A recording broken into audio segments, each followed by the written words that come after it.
Men hech qanday TikTokchi yoki bloger emasman. Hammaga assalomu alaykum. Meni ismim Nigora. Men shifokor bo'laman deb 7 yil tashmida o'qiganman. Hozir ko'cha tozalayapman. Oyog'imni tegida o'ralashadigan bo'lsangiz, o'sha kuni yo'q. Dumingizni tugdirib boraman. Kim aytdi sizga meni tekin tomoq deb? Men sizdan pul so'rab emas, ish so'rab keldim. O'zimiz kelishib qolamiz. Videodagi qiz ko'zimga juda ham issiq ko'rinyapti.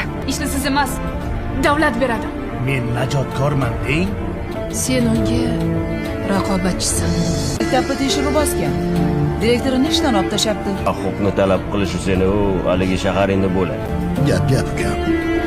Eplasang, teng bo'lmaydi. Lekin agar hozir farzand yo'qotishdan qo'rqib harakatdan to'xtasangiz, butun avlodni yo'qotamiz. Davlat senga o'xshaganlarga lavozim bersa-yu sen